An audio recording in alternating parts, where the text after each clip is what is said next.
दोस्तों स्वागत है आप सभी का आपके अपने यूट्यूब चैनल बीए सेंटर में।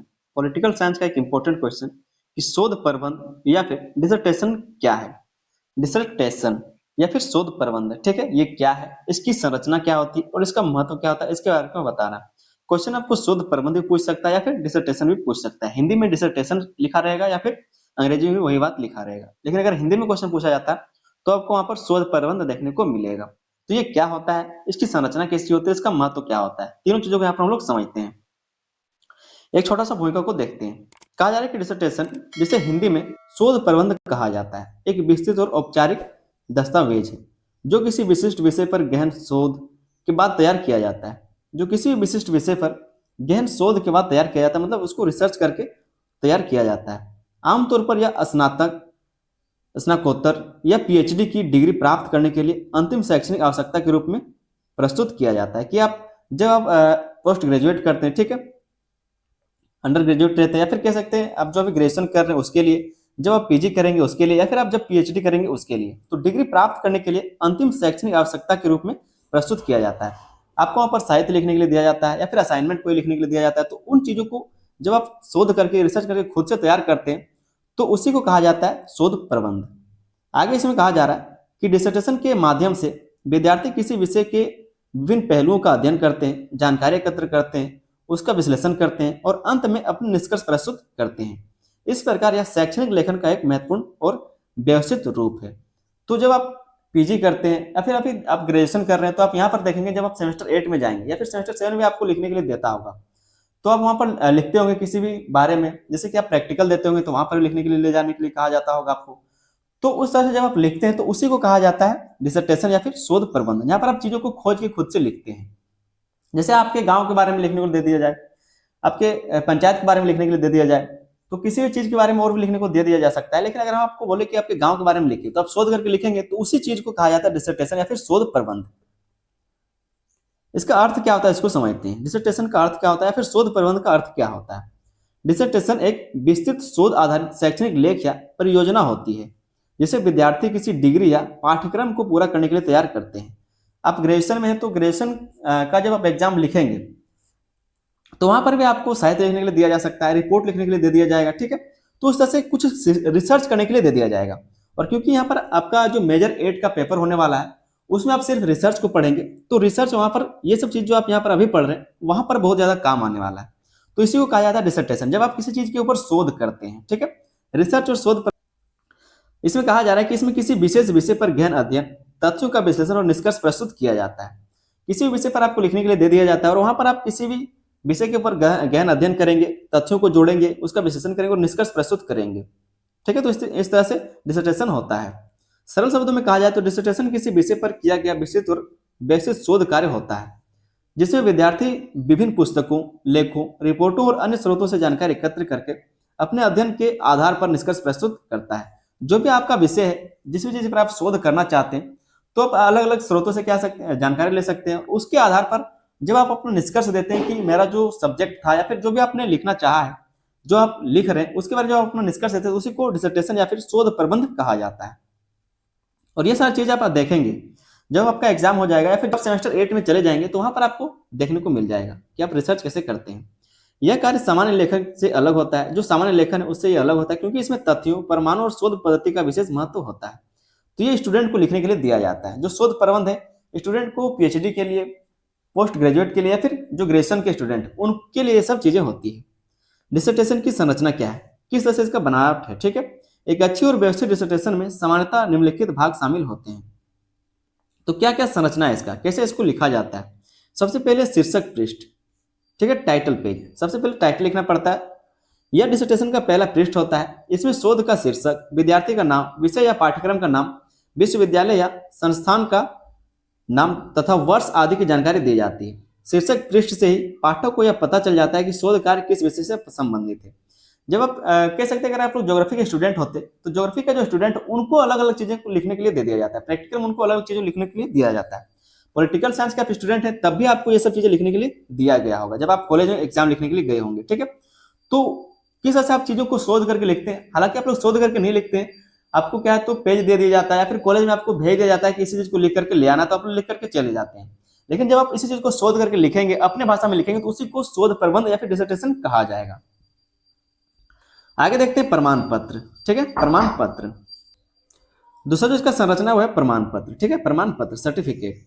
इस भाग में शिक्षक या मार्गदर्शक द्वारा यह प्रमाणित किया जाता है कि प्रस्तुत शोध कार्य विद्यार्थी द्वारा स्वयं किया गया है।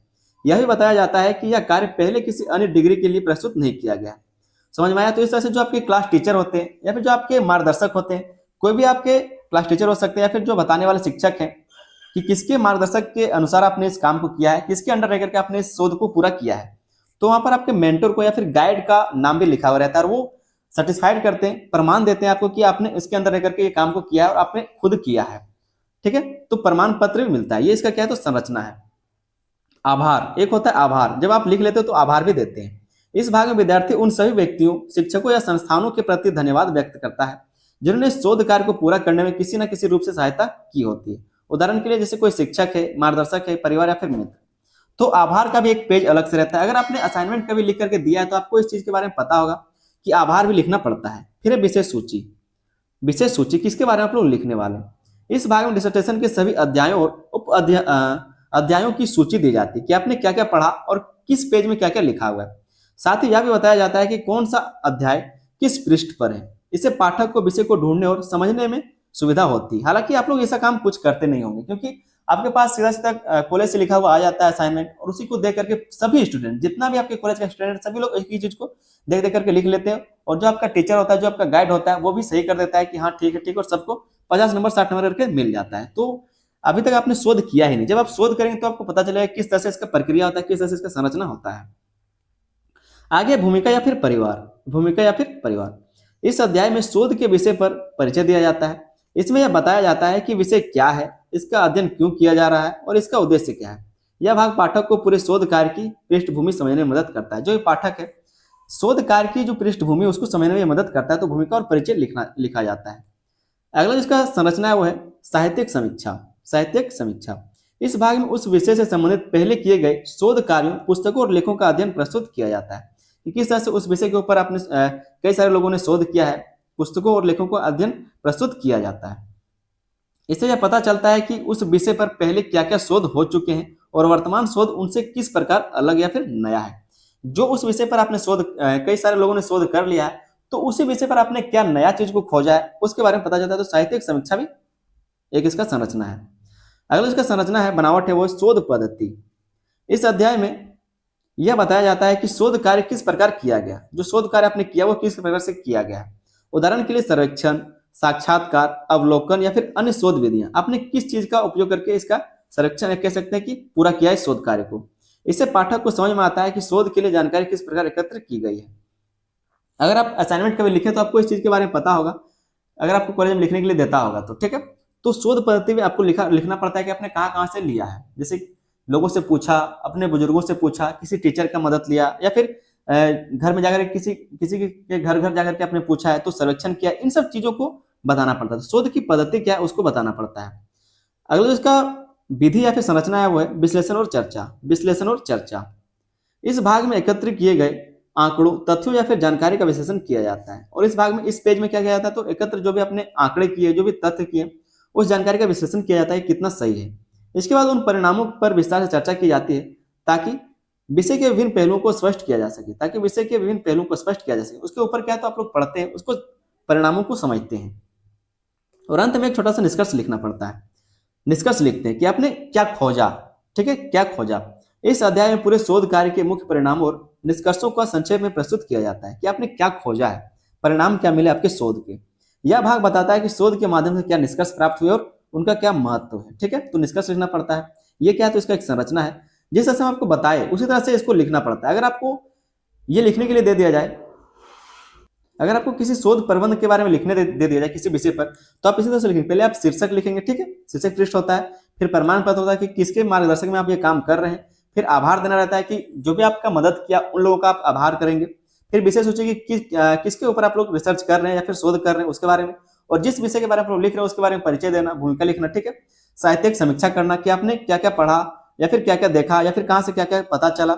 शोध पद्धति आपने क्या क्या किया, जैसे कि सर्वेक्षण किया, किसी से पूछा, साक्षात्कार किया, अवलोकन किया, पुस्तक पढ़े, लेख पढ़े तो शोध पद्धति क्या है वो भी लिखना पड़ता है और विश्लेषण पर चर्चा करना पड़ता है कि आपने जो जानकारी इकट्ठा किया है क्या वो सही है और कितना सही है। फिर आप किसी निष्कर्ष पर पहुंचते हैं कि आपने क्या क्या खोजा और क्या क्या आपका इस विषय में महत्व है। फिर है संदर्भ सूची कहाँ से आपने रेफरेंस लिया है।